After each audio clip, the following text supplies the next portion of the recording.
بسم اللہ الرحمن الرحیم۔ السلام علیکم۔ امید کرتا ہوں ناظرین تمام خیر و عافیت سے ہوں گے۔ رمضان کی خوشیاں مبارک ہوں۔ آئیے چلتے ہیں اب اپنے موضوع کی طرف۔ صلاح الدین ایوبی اور فاطمی خلافت کا خاتمہ، ایک تاریخ ساز داستان۔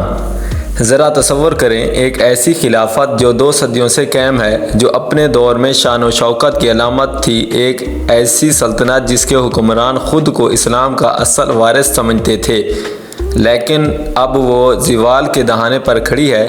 محلوں میں سازشیں ہو رہی ہیں، وزیر ایک دوسرے کے خلاف خفیہ منصوبے بنا رہے ہیں، اور دوسری طرف دشمن طاق میں بیٹھے ہیں کہ کب موقع ملے اور وہ اس سلطنت کو جڑ سے اکھاڑ پھینکیں۔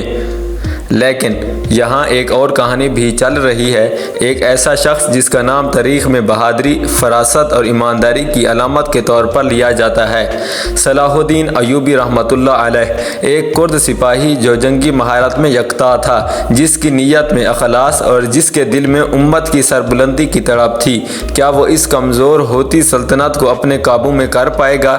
کیا وہ صلیبیوں کی بڑھتی ہوئی طاقت کو روک سکے گا؟ اور کیا واقعی وہ فاطمی خلافت کا ہمیشہ کے لیے خاتمہ کرنے میں کامیاب ہوا؟ آج ہم آپ کو ایک ایسی حیرت انگیز اور سنسنی خیز کہانی سنانے جا رہے ہیں جو صرف تاریخ نہیں بلکہ ایک عہد ساز تبدیلی کی داستان ہے۔ تو ویڈیو کو آخر تک ضرور دیکھیں، کیونکہ اس کہانی میں وہ تمام عناصر ہیں جو آپ کو ایک لمحے کے لیے بھی بور نہیں ہونے دیں گے۔ یہ کہانی 10ویں صدی سے شروع ہوتی ہے، جب فاطمی خلافت کی بنیاد رکھی گئی۔ اس خلافت کا مرکز مصر تھا، اور اس کا مقصد عباسی خلافت کو ختم کر کے اپنی حکومت کو اسلامی دنیا میں غالب کرنا تھا۔ فاطمی حکمران شیعہ اسماعیلی مکتب فکر سے تعلق رکھتے تھے، اور عباسیوں کے ساتھ ان کی ایک مستقل جنگ چل رہی تھی۔ شروع میں فاطمی خلافت نے زبردست کامیابیاں حاصل کی۔ مصر، شمالی افریقہ، شام اور یمن تک ان کی حکومت پھیلی ہوئی تھی۔ ان کا دارالحکومت قاہرہ علم و ثقافت کا مرکز بن چکا تھا، اور انہوں نے الازہر یونیورسٹی جیسا عظیم علمی ادارہ بھی قائم کیا۔ لیکن جیسے جیسے وقت گزرتا گیا، ان کی طاقت کمزور پڑنے لگی۔ اندرونی سازشوں، نااہل حکمرانوں اور بدعنوانی نے اس سلطنت کو کھوکھلا کر دیا۔ فاطمی خلافت کے آخری دور میں حکمران زیادہ تر کم عمر یا کمزور تھے، جبکہ وزراء اصل طاقت کے مالک بن چکے تھے۔ ایک وزیر دوسرے وزیر کو قتل کر کے اقتدار پر قبضہ کر لیتا، اور یہ سلسلہ مسلسل جاری رہا۔ اسی دوران مصر میں ایک نئے فاتح کی آمد ہو چکی تھی، صلاح الدین ایوبی کا عروج۔ صلاح الدین ایوبی کرد نسل سے تعلق رکھتے تھے، اور اپنے چچا اسد الدین شیرکوہ کے ساتھ کئی جنگی مہمات میں حصہ لے چکے تھے۔ اس وقت مصر میں شدید افراتفری تھی، اور نور الدین زنگی، جو کہ شام کے عظیم حکمران تھے، چاہتے تھے کہ مصر میں فاطمی اقتدار کا خاتمہ ہو اور وہاں عباسی خلافت کو بحال کیا جائے۔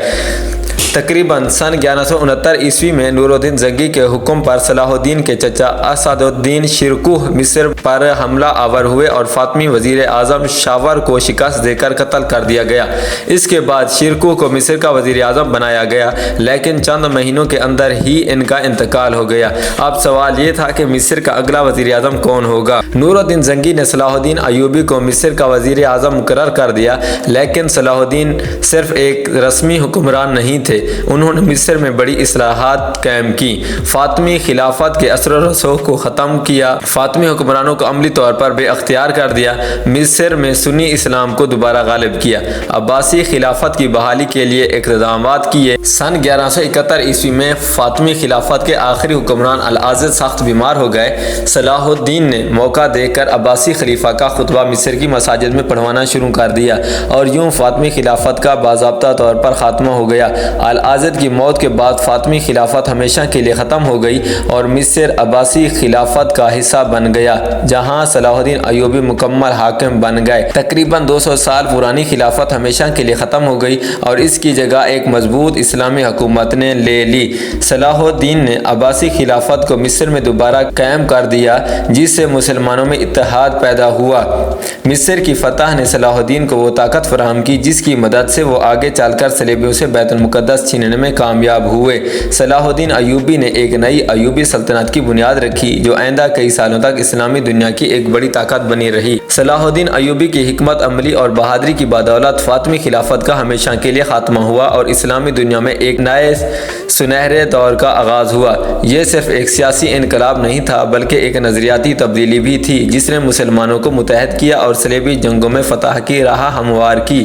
یہ کہانی ہمیں سکھاتی ہے کہ قیادت، حکمت عملی اور ایمانداری ایک عظیم سلطنت کی بنیاد رکھتی ہیں۔ اگر صلاح الدین ایوبی جیسے حکمران نہ ہوتے تو شاید آج تاریخ کچھ اور ہوتی۔ اگر آپ کو یہ ویڈیو پسند آئی ہو تو اسے لائک کریں، کمنٹس میں اپنی رائے دیں اور مزید تاریخی کہانیوں کے لیے ہمارے چینل کو سبسکرائب کریں۔